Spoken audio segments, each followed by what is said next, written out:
Assalamualaikum warahmatullahi wabarakatuh. Ila ridho ilahi ta'ala bibarakati suratil fatihah. A'udzubillahi minasyaitonirrajim. Bismillahirrahmanirrahim. Alhamdulillahirabbil alamin arrahmanirrahim maliki yaumiddin. Iyyaka na'budu wa iyyaka nasta'in. Ihdinas siratal mustaqim. Siratal ladzina an'amta 'alaihim ghairil maghdubi 'alaihim waladdallin. Bismillah, alhamdulillah, la haula wala quwwata illa billah. Asyhadu alla ilaha illallah wahdahu la syarikalah wa asyhadu anna sayyidana Muhammadan abduhu wa rasuluhu la nabiyya ba'dah. Allahumma ya muqallibal qulub sabbit qulubana ala dinik.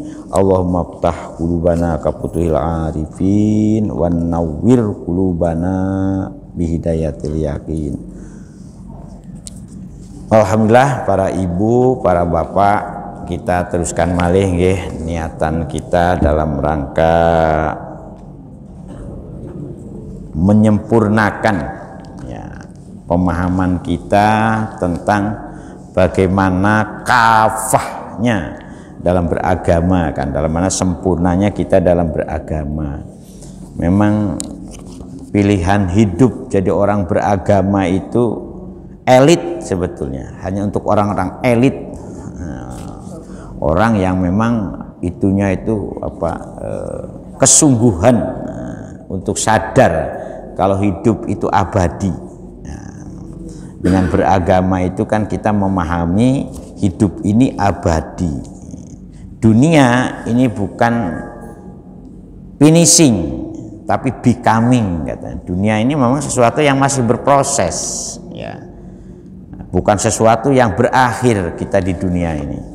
Bahkan pepatah-pepatah Jawa niku sampun mendidik kita kalau di dunia itu hanya mampir ngombe, katanya. Mampir ngombe, sedelok.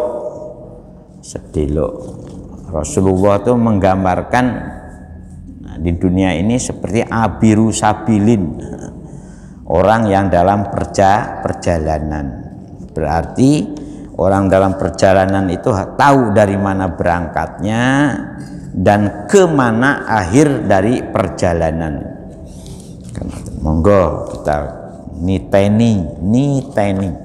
Alhamdulillah. Nah saniki pun boten puasa Bu nggih. Alhamdulillah. Ada lagi ini sudah.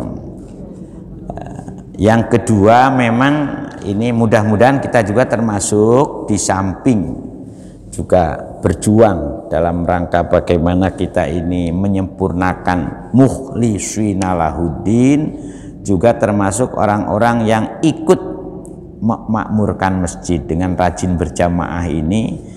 Jadi yang takmir itu bukan hanya pengurus masjid, tapi siapapun yang meramaikan masjid itu namanya takmir.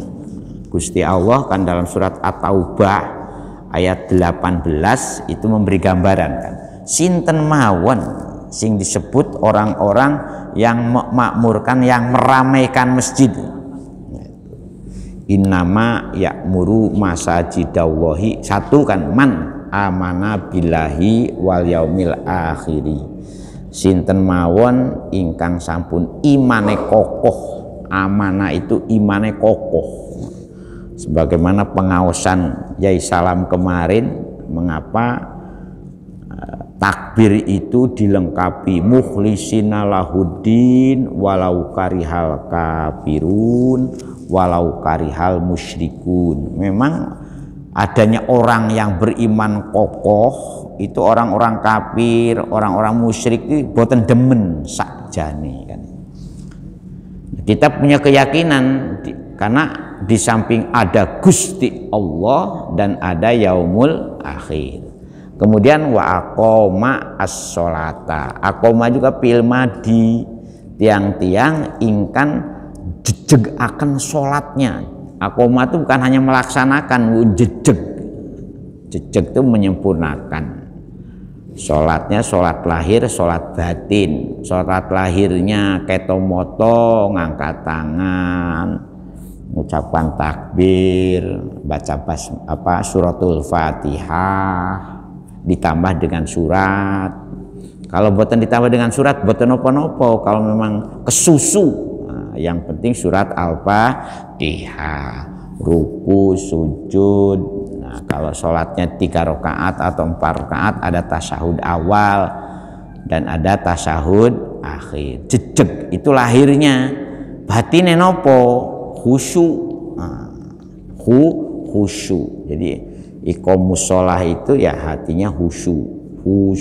Nah, khusyuk itu angel, khusyuk. Karena mandeng, mancep, nginjen Gusti Allah. Jadi khusyuk itu nginjen mandeng nang Gusti Allah. Zikir, hatinya itu zikir. Duduk maknai bacaane salat, nah itu ngawur itu. Orang yang membicarakan khusyuk, si khusyuk itu maknai bacaane salat, ya. Padha karo musyrik sajane menurut ulama tasawuf, tapi lebu. Wong bacaane salat kok di khusyuk itu dalam surat Toha ayat 14, inani ana Allah la ilaha illa ana fa'budni wa aqimis sholata li zikri. Kok salat maknai bacaane salatnya enggak salat, yang nerjemahna bacaan sholat. Nah itu kan aneh, kok sholat nerjemahna bacaan sholat. Itu keliru besar kalau menurut ajaran tasawuf kan. Dalam surat Al-Baqarah itu kan ada wasta'inu bisobri wa sholati wa inaha lakabiratun ila alal khosyi'in. Itu sudah jelas. Khusyuk itu apa? Alladzina yadunnuna annahum mulaqu rabbihim wa annahum ilaihi raji'un. Mulaku, wong ketemu. Jadi sholat itu ketemu Gusti Allah. Batine yang ketemu iku, Bu. Gusti Allah ora jlegreg jiwa ragane. Gak ana Gusti Allah boten gadah jiwa raga. Mung kena dirasakno. Kahananipun Gusti Allah itu masuk ke dalam alam rasa, merasa dihadiri Gusti ka'anaka tarohu wa ilam takun taroh fa inahu yaroka. Ini perlu juga supaya kita tidak salahin. Jadi sholat itu memang nginjen Gusti Allah. Dengan Allahu Akbar itu tidak ada lagi yang akbar liyanipun Gusti Allah, kecuali masjid di Surabaya. Misalnya ada Masjid Al-Akbar.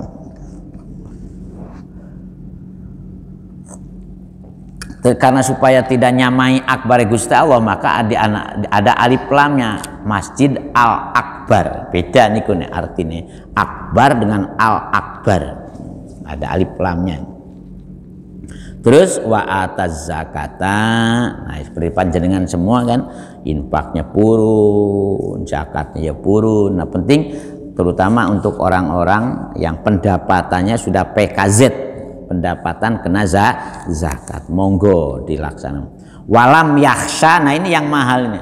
Walam yakhsha ilallaha, walam yakhsha lan ora ono sing diwedeni, nah diwedeni ilallaha angin Gusti Allah. Jadi ngurusi masjid, aktif di masjid itu sudah gak ono liyane Gusti Allah, itu harus puasa. Nah di sini anehnya juga Gusti Allah itu masih memberi gambaran fa'asa ulaika ayyakunu minal muhtadin. Masih. Kenapa? Nah ini harus dipahami, karena di dunia ini masih akeh godaane, akeh cobaane, akeh tantangane, makanya masih menowo. Masih ada kata menowo. Apa sing dilakoni awamu kabeh, mulai dari man amana billahi wal yaumil akhiri wa qama sholata wa ataz zakata wa lam yakhsha illallah, itu bagian dari ikhtiar supaya kita ini termasuk orang-orang yang selalu mendapat hidayah, muhtadin, orang-orang yang selalu diberi hidayah karo Gusti Allah. Dan alhamdulillah Islam ini kan agama yang syarat dengan aturan, aturan, sampai aturan wudhu saja, wah, gak boleh boros air, karena di Arab ini dulu kalau diboroskan, tapi sekarang ini Arab bisa mengolah air laut jadi air tawar. Kita juga begitu, kalau suwe-suwe terus-terusan disedot air tanahnya sudah akan habis. Jadi walaupun kita banyak air, ya tetap aturan terkait dengan boros, mubazir itu tetap harus kita titeni. Di tempat saya memang banyak mata air, Bu, tapi sekarang ini dengan gunungnya banyak gundul, mata air itu ada yang Ubalan saja yang menjadi mata air terbesar di Jawa Timur, yang airnya sampai disedot ke Surabaya, konon debit keluarnya itu mulai itu. Ya mudah-mudahan negara kita jangan seperti Afrika. Afrika tuh dulu itu zaman hutan lebatnya masih luar biasa, binatang-binatang hutannya masih banyak. Nah itu enggak sekering sekarang, ceritanya kan begitu.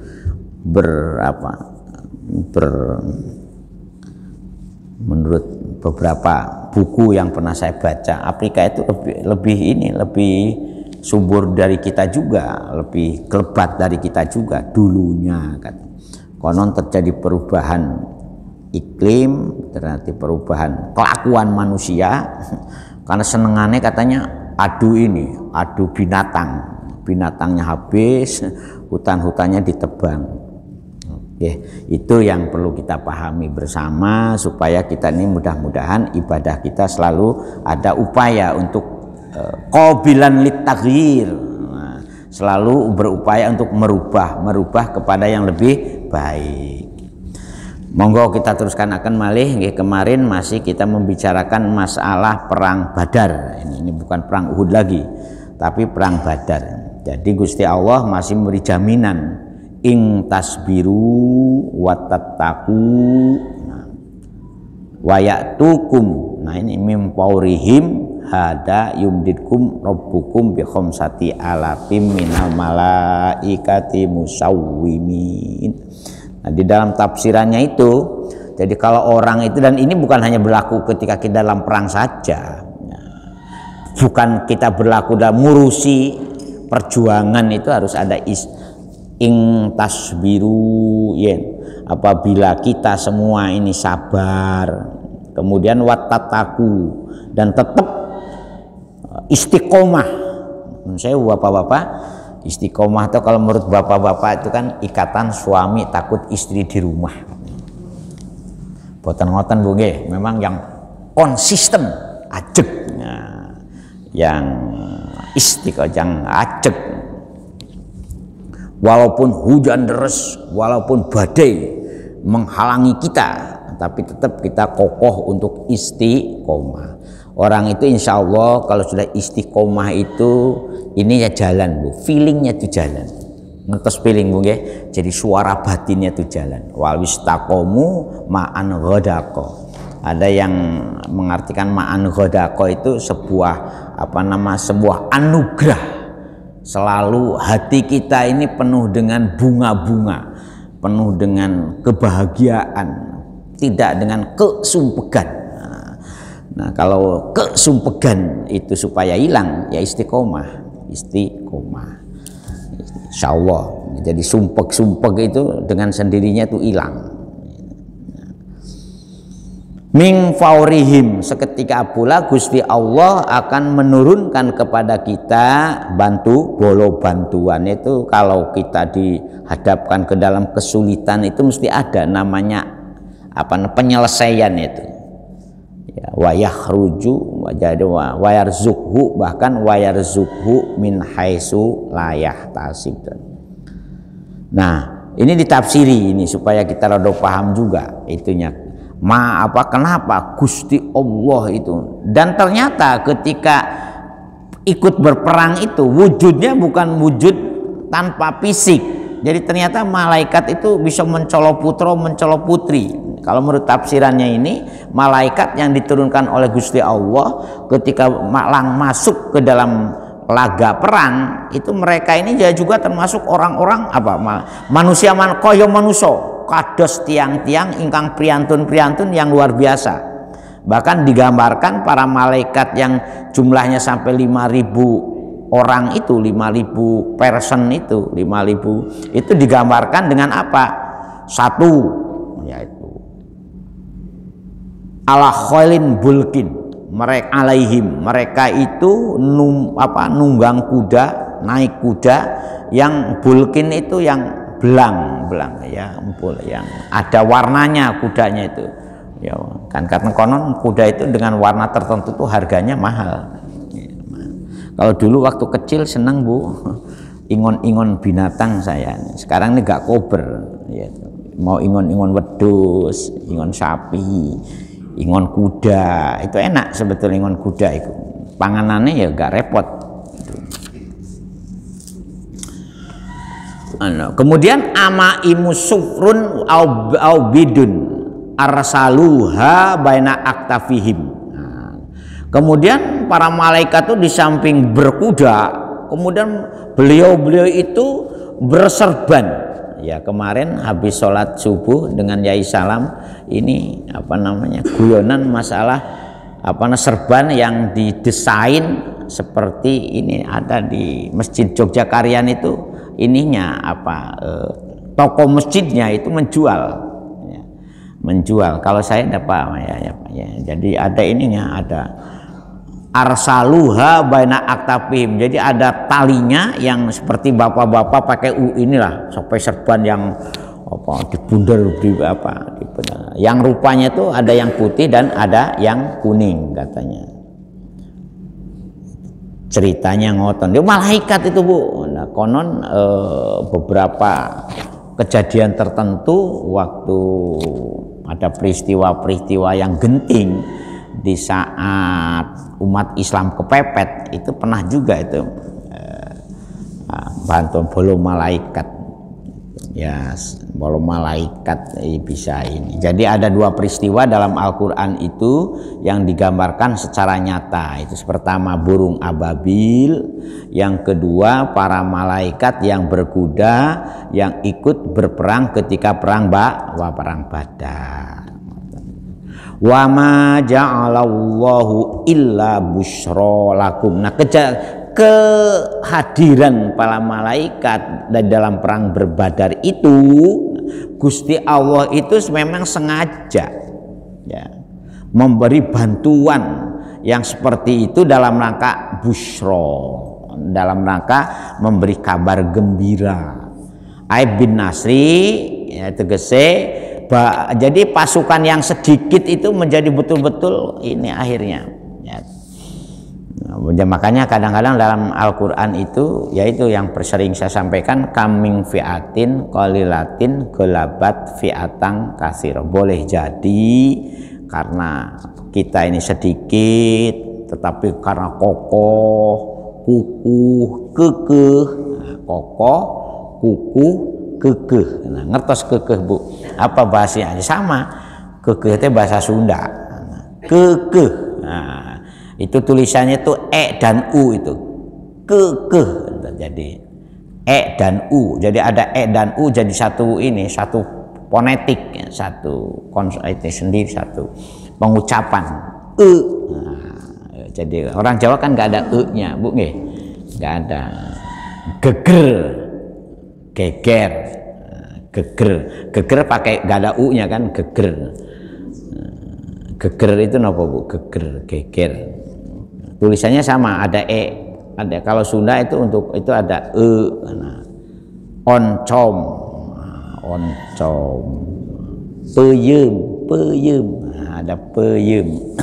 Pelempuan, bukan peyem, ada dan u itu jadi satu, jadi kekeh, kuku.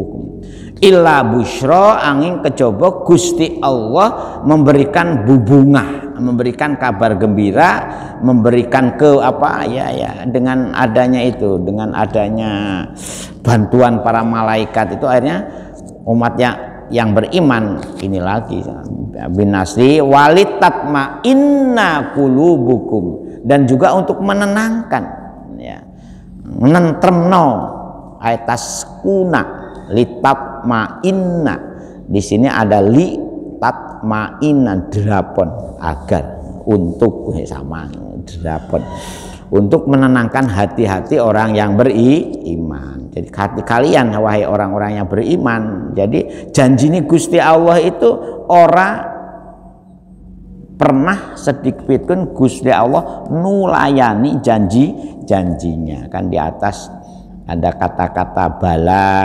Nah itu nggih Gusti percodos. Nah, sama dengan kita. Kalau jenengan imane tembelan apa istilah itu kaleng-kaleng ya akhirnya rugrog asem katanya nggih. Anget-anget ya.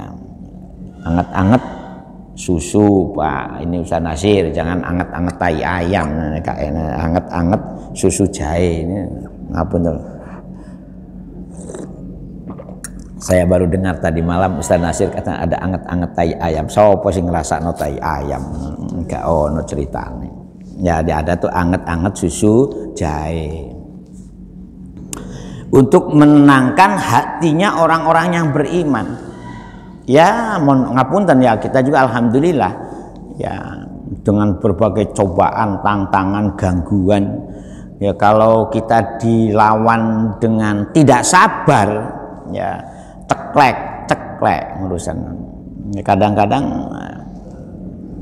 nah terutama juga begitu Bu, rumah tangga juga kita ini sama dengan kita berperang sebetulnya ya, menghadapi tantangan perjuangan membangun sakinah mawaddah warohmah itu ya tidak gampang ya. Oleh karena itu monggo resepnya ternyata Gusti Allah hanya dua, ing tasbiru watat taku. Nggih, itu resepnya. Coba kalau kita ini ya coba cinta bersuami istri itu kan ya kalau mengandalkan cintanya ya makanya Gusti Allah tidak mengandalkan cintanya apa kasih sayang. Cinta yang sudah terbentuk. Kalau mengandalkan cintanya ya delowong ayu meneh ya pingin maneh kan. Nah, makanya kan tapi kalau karena punya kasih sayang mawaddah wudi kawudik, jadi mawaddah itu di atas hub. Kalau hub itu masih ada hubungannya dengan nafsu. Kalau sudah podo tuane ya itu sudah podo loyone, cintane kan sudah berkurang kalau tidak ada dasar wudnya, mawaddahnya, tidak ada dasar mawaddahnya. Perjuangan ngopeni anak itu bisa jadi cubo. Makanya apa? Karena dalam Al-Quran itu kan inna min azwajikum wa auladikum aduwalakum. Ketika kita aduan itu kan podo kalau kita berperang sebenarnya musuh. Boleh jadi anak dan istrimu itu akan menjadi musuhmu. Karena itu kalau itu kan nah termasuk istri juga boleh jadi suami dan anaknya itu bisa jadi musuh. Yang suami boleh jadi istri. Makanya kadang-kadang yang sudah lama kayak siapa Jamal Mirdad sama siapa sama Lydia Kando. Nah, itu tahun 80-an laguna Jamal Mirdad itu sangat banyak yang sana sekian tahun. Jadi oleh karena kita na'udzubillah min zalik. Ya kalau 1 hari 2 hari sudah puluhan tahun. Dewi Yul sama siapa? Raisa Hetafi. Ya, itu. Saya memberi contoh ketika ngomong seperti ini karena pernah di antara Babat Jombang itu ada namanya Gunung Pegat. Nggih, pernah dengar nggih? Nah itu kalau iring-iring manten gak boleh lewat situ Bu. Iya. Ya kebetulan yang manten itu kakak ipar saya. Kan kakak ipar. Ya, yang mantu gak boleh Dek lewat situ, gak boleh. Akhirnya puter Lamongan lewat Mantub, Lamongan kota Mantub bablas Mojokerto. Pulau Guyoni, wong artis-artis loh, gak tahu lewat Gunung Pegat podo cerai. Ya contohnya yaitu saya beri contoh Raisa Hetapi sama. Oh iya soalnya Raisa Hetapi pingin rabi meneh. Terus takut ya ini tak beri contoh Raisa Hetapi sudah berapa tahun dengan Dewi Jul itu. Padahal Dewi Jul itu kalau sudah nyanyikan lagu kan ini apa namanya? Jangan ada dusta di antara kita. Itu termasuk ini juga ya. Loh awakmu iku gak percayaan kayak ngono. Lah iya wong orang yang beriman, tokoh ulama lagi kok dipercaya nang takhayul. Bintang film ini nggak tahu lewat Gunung Pegat, podo pegatan. Nah, tapi tetap nggak mandi omongan saya. Ayo rono aja ini. Oh, kamu karena memang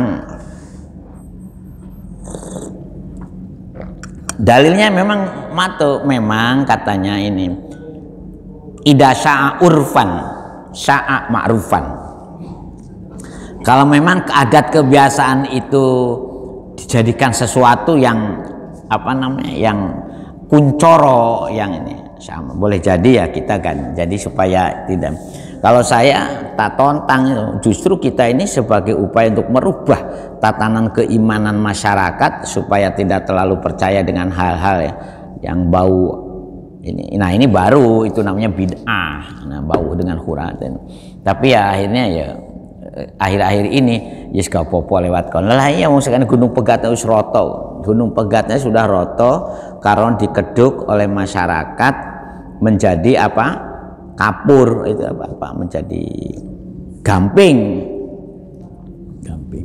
Nah sekarang tempat penggalian itunya itu sisa-sisa gamping itu di situ ada warung lodeh yang sangat terkenal. Nah, kan bapak-bapak kalau ibu-ibu kalau mau ke Babat asalkan pagi itu ada lodeh pincuk terkenal di antara. Nah itu.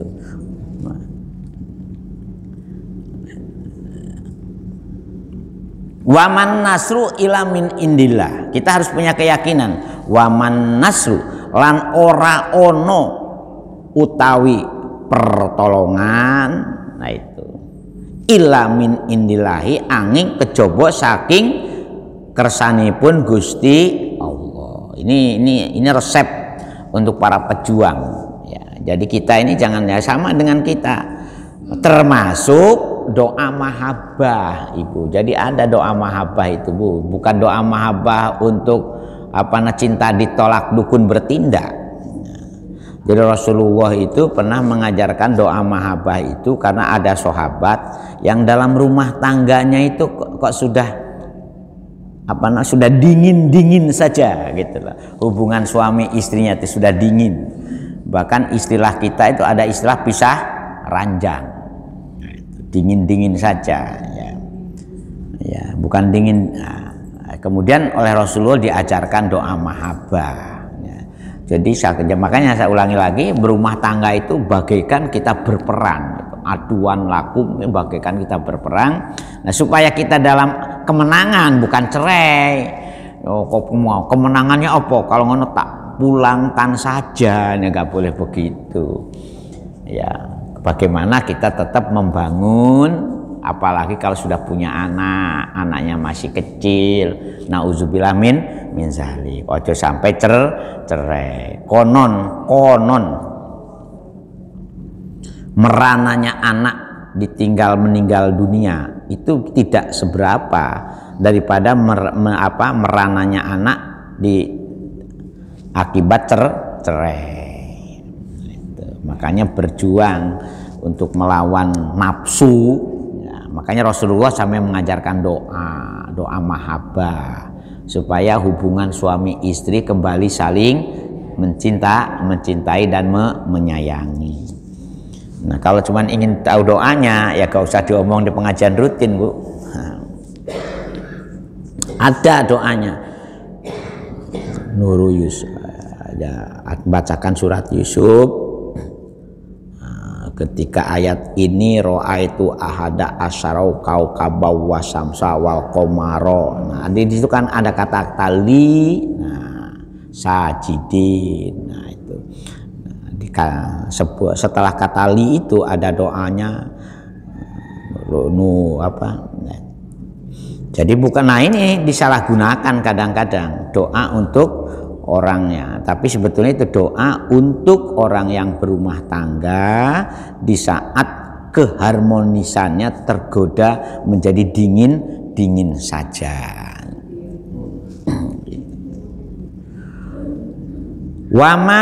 Jadi waman nasru lan ora ono pertolongan ilamin indilahi angin kejawa saking Gusti Allah. Nah, syaratnya yaitu tadi ing tasbiru watat taku. Al aziz kang maha mulya, al hakim tur maha wicaksana.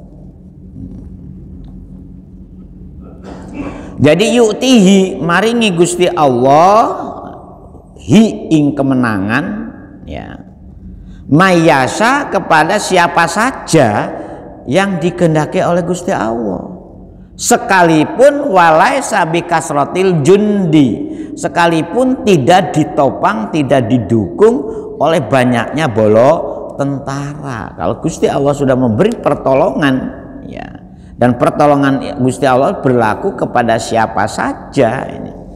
Ya, jadi makanya wa man nasru ilamin indillah itu betul-betul kita perhatikan, tidak ada termasuk pertolongan melalui jalan-jalan yang pada hakikatnya itu dari Allah sendiri, dari Allah semua ya, dari Allah semua. Nah, cuman Rasulullah Nabi kita memberi bimbingan. Jok sampai nang dunya itu golek pertolongan liyanipun Gusti Allah. Karena apa? Karena ada kemungkinan, dan seperti dalam surat Al-Jin ayat 6 itu. Karena birijalin minal ingsi yauduna birijalin minal jini. Monggo jenengan buka itu surat Al-Jin ayat 6. Ada sebagian dari orang-orang itu minta bantuan, minta pertolongan kepada bangsa jin.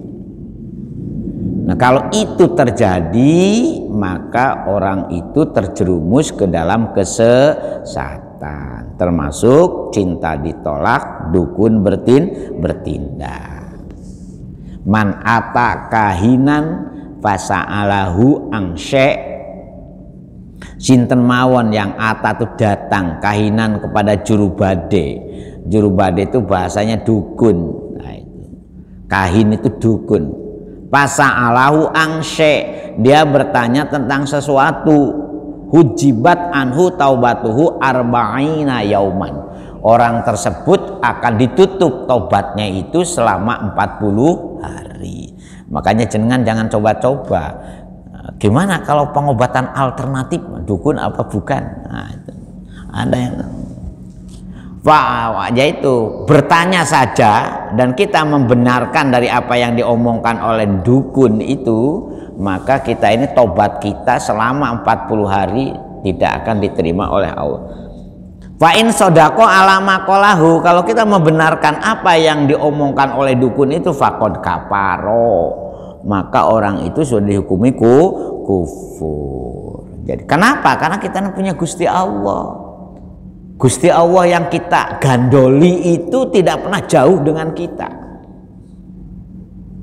Gak pernah jauh dengan kita. Bahkan apa yang menjadi kerenteng hati kita itu. Nah, sekarang supaya merasa dekatnya seperti apa dan bagaimana merangkul, kemudian istilah menggegem keyakinan kalau Gusti Allah itu selalu menyertai kita. Ini yang harus kita tingkatkan kualitas iman kita itu.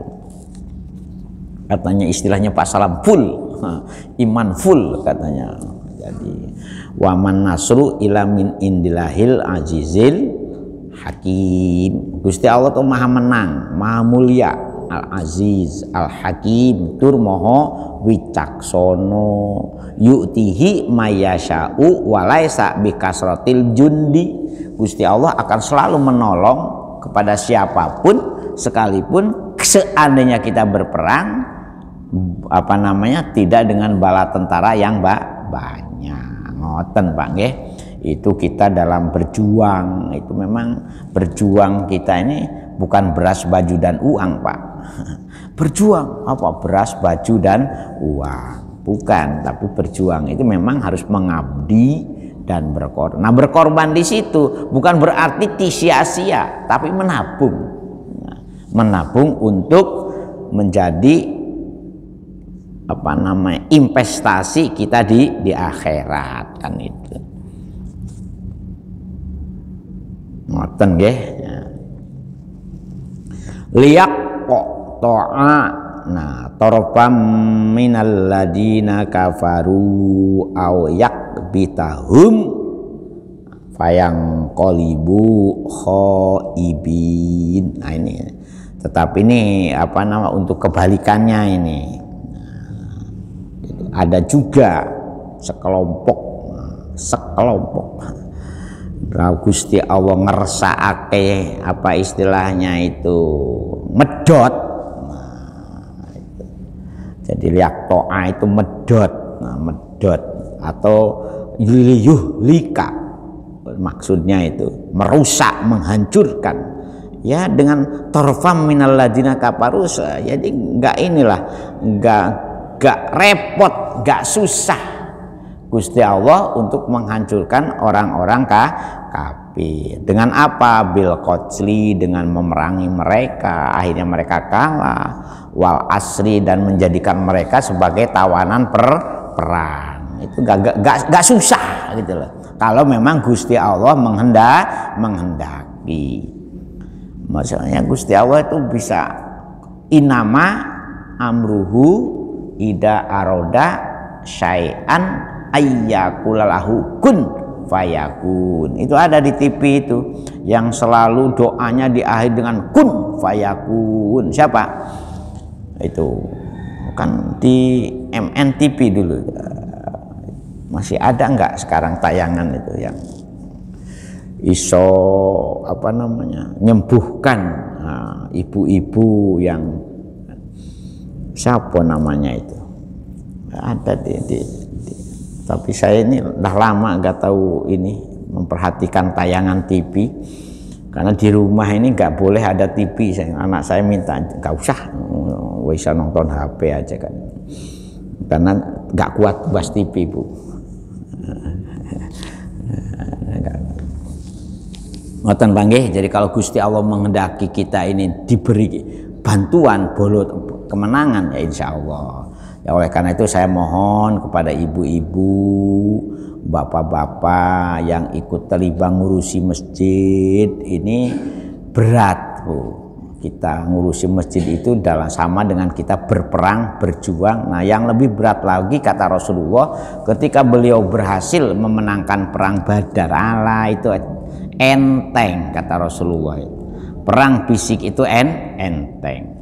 Yang berberat itu ternyata jihadun nafs, berperang melawan hawa nafsu kita masing-masing.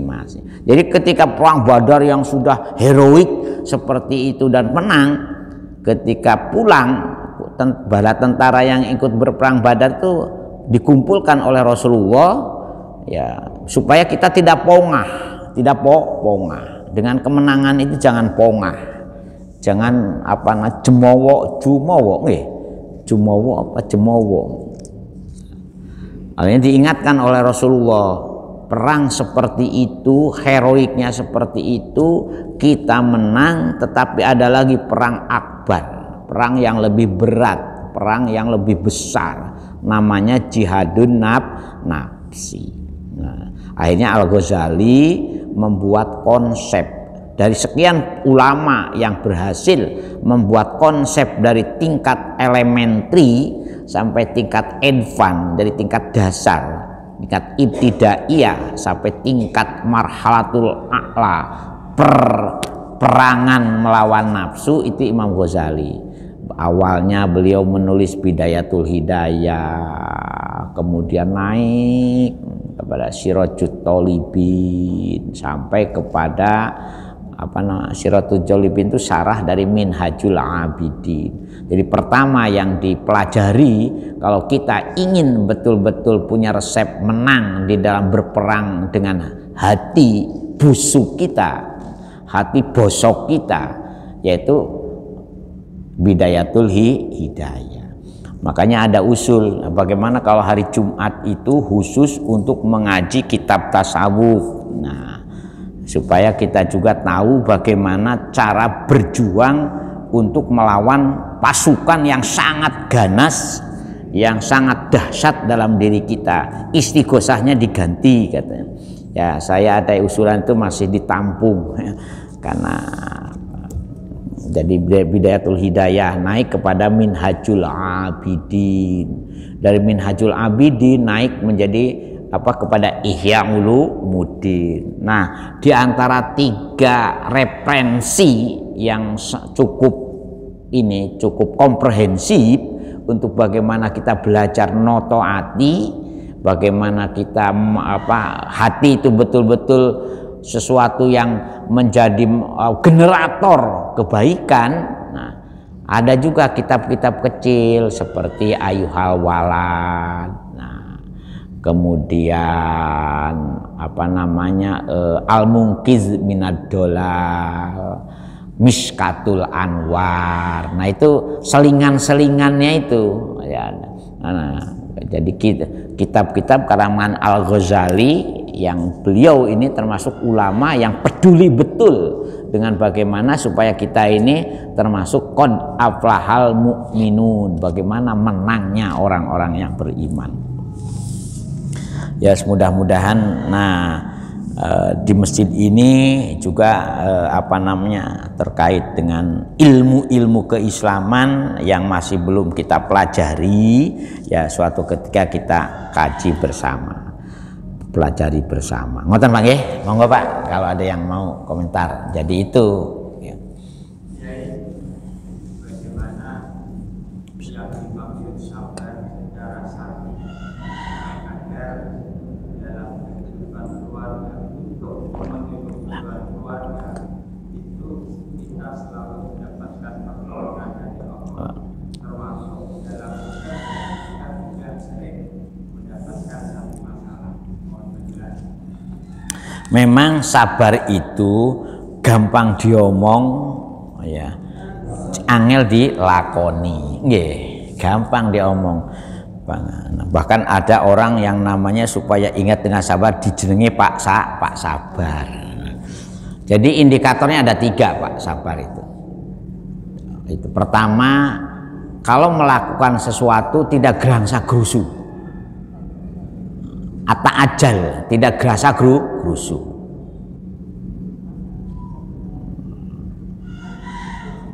Bahasa Jawanya itu alon-alon asal kelakon.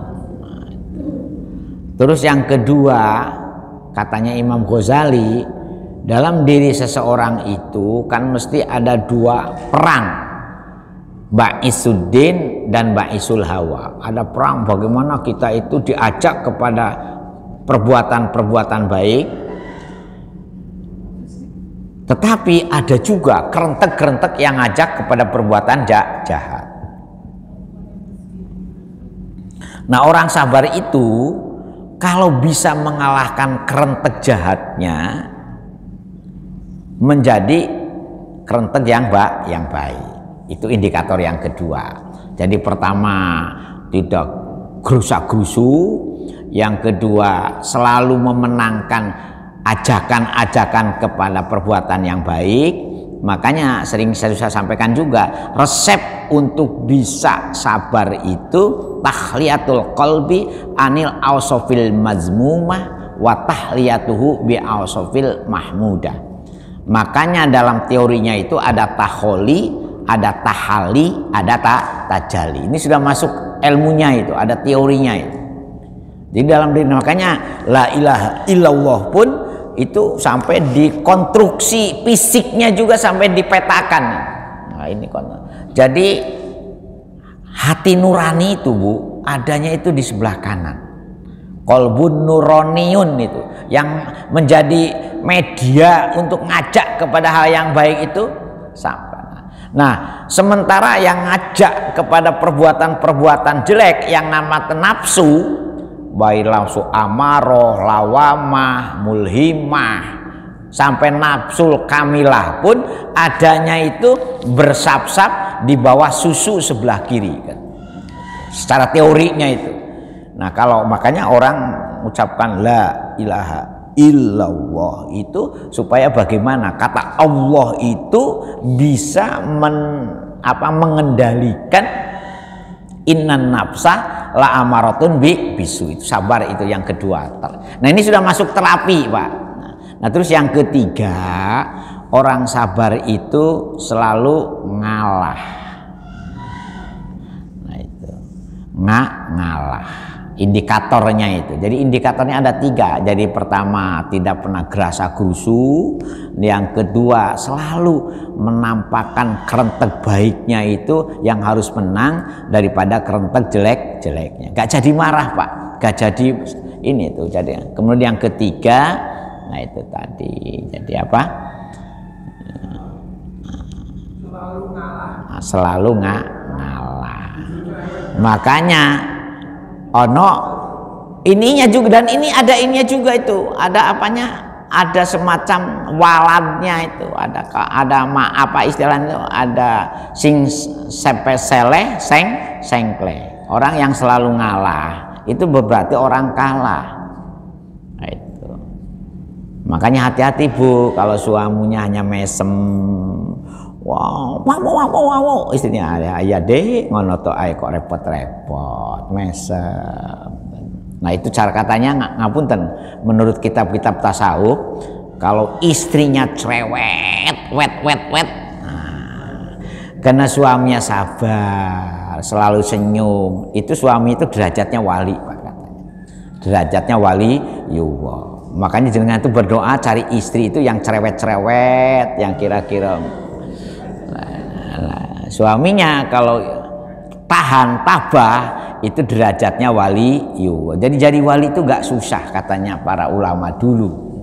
Bersabar dengan istri yang cerewet. Ngapunten ibu-ibu, sama juga di sebaliknya. Ibu-ibu bersabar dengan suami koyo Fir'aun sekalipun, maka ibu-ibu akan masuk kategori kekasih Allah. Nggih. Ngoten Pak, itu kaitannya dengan ada terapinya, memang ada terapinya. Jadi sabar itu tidak gampang. Seperti ketika Umar bin Khattab itu ketika masih menjadi musuh utama Rasulullah, wah selalu ini tuh sikat, wah kan sikut. Nah, tapi ketika masuk Islam mulai ditoto. Anaknya aja kan dikubur hidup. Karena kan ya, dalam sejarah Islam itu putri Umar bin Khattab yang sedang lucu-lucunya karena gengsi ya, punya anak perempuan, maka dikubur hidup. Makanya dalam sejarah itu, sejarahnya Umar bin Khattab, kondisi yang selalu beliau tangisi ketika hidup di dalam masa jahiliyahnya itu adalah ketika teringat bagaimana Umar mengubur putrinya yang sedang lucu-lucunya hidup. Tego seperti itu. Jadi bukan hanya sekarang orang tego itu ya, itu sudah warisan zaman jahiliyah. Ngoten Pak, memang berat. Makanya dalam Al-Quran itu kan kata-kata sabar. Wong Jawa menambah sabar subur.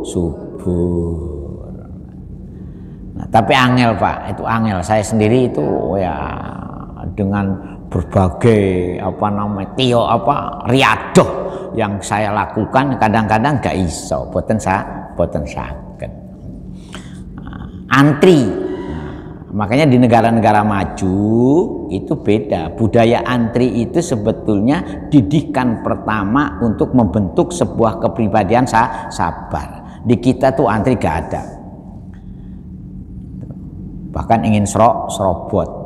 Apalagi kalau sudah menjadi nasabah priority. Wah, kalau jenengan punya uang 500 juta taruh di bank, ini sudah kategorinya nasabah prioritas. Itu diberi tempat khusus. Nah, itu untuk nasabah priority ini bukan kita pelayannya yang bahkan ngambil uang dan naruh uang pun bisa nilpun karyawan bank.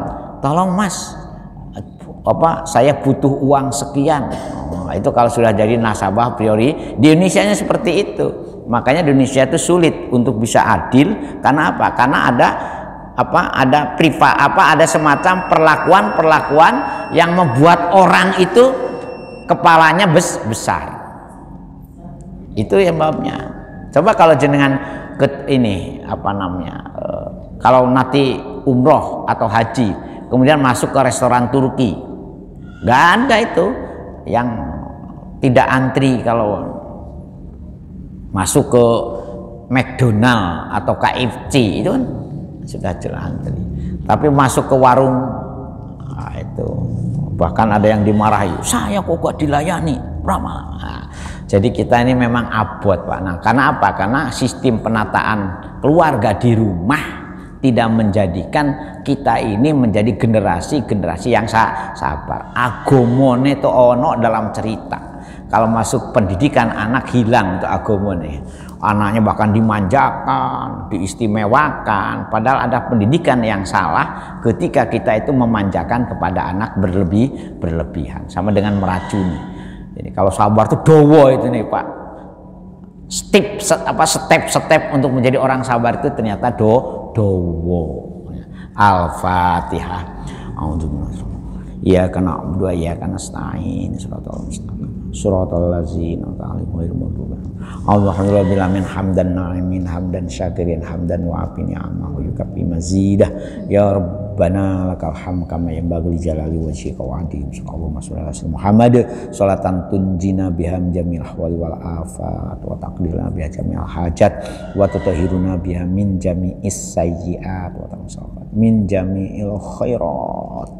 Maya muqallibal qulub sabbit qulubana ala dinik. Allahumma ftah qulubana ka futuhil arifin wan nawwir wa auladana wa talamidana min ahlil ilmi wa ahlil khair wa la taj'al rabbana hablana min azwajina wad dzurriyyatina qurrata a'yun. Allahumma ja'al fi qalbi nuran wa fi samin nuran wa Allahumma khudh minhu wa taqabbal waftah alaihi abwaba kulli khairin kama fatahtahu ala anbiya'ika wa rusulika wa ibadika sholihin inama amruhu idza arada syai'an ayyaqulu kun fayakun. Rabbana atina fid dunya hasanah wa fil akhirati hasanah wa qina adzabannar wa qina adzabannar wa qina adzabannar. Subhana rabbika rabbil izzati amma yasifun wa salamun alal mursalin walhamdulillahi rabb. Sekulang dan kurang ihdinas siratal mustaqim. Assalamualaikum warahmatullahi wabarakatuh. Astaghfirullah rabbal baraya